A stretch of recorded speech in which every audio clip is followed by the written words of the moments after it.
one of my favorite underwater housings of all time, only because it's so odd and unique. In the early 70s, Polaroid cameras introduced their land camera, the SX70. And what was very fantastic about that system was that when you took a photograph, it had a film pack with its own battery case inside the film pack, and it would just spit out the image, and then within a few minutes it would develop itself, and it was a marvel of technological breakthroughs, I guess, at the time for photography. But it was so popular that ADHE Housings developed an actual underwater housing for it.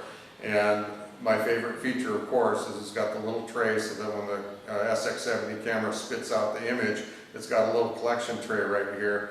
And it's just an incredible piece of equipment. I love it, probably because very, very few people that were serious underwater photographers would ever rely on a Polaroid snapshot for their image capturing capabilities, because there's not really much you can do with the image afterwards. You can't blow it up, you can't turn it into a slide presentation or anything like that. It's literally just a small snapshot that you can put like in a photo album or something like that. But for someone at the time, it probably seemed like a wise investment. But the degree of engineering that ADHE usually does on most of their housings is all incorporated into this system with all the appropriate O-rings and through-hole penetrators and controls, and just a fantastic piece of gear, all for a snapshot that can spit out the front. So I love it, and it's a great thing to see. There's not too many of these around, I'm sure.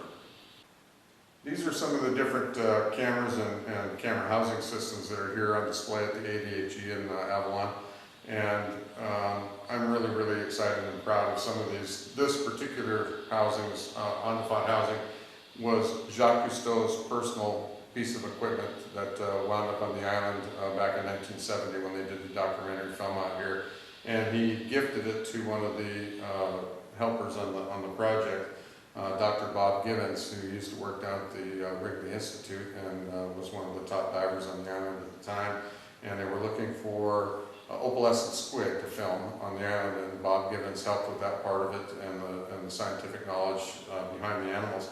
And so, as a sort of a thank you in lieu of some cash payment, Cousteau oftentimes gifted people with personal pieces of equipment, and this was a piece of gear that went to Dr. Bob Gibbons after working on that production. The name of that documentary in the undersea world of Jacques Cousteau was Night of the Squid, and that was produced in 1970.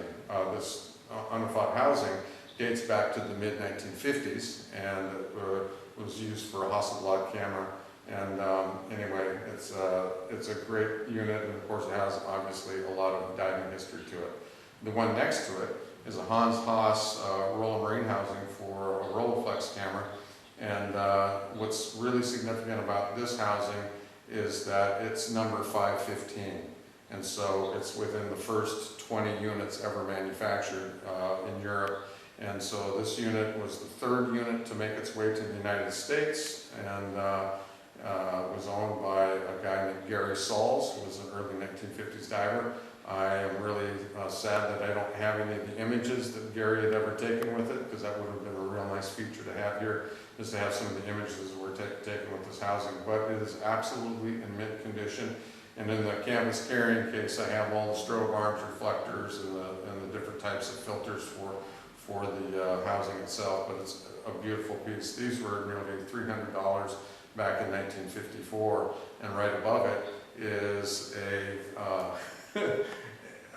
it's interesting. It's an ADHE housing. It's just a vinyl bag essentially, and the camera that's in it doesn't need to be in there. It's a Nikonis 2, but I've just got it in there for display purposes. But this pliable bag would allow you to put your little land camera in there, and you could operate all the controls from the plastic bag. The difference being this being close to $300 back in the day, and this and this one was on the marketplace for $6.95. So differences in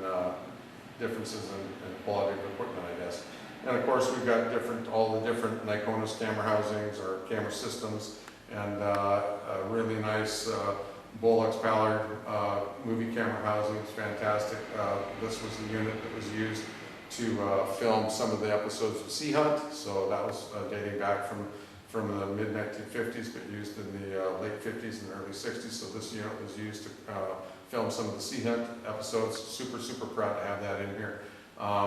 There's just a lot of fun stuff in the ADHE to come see. So.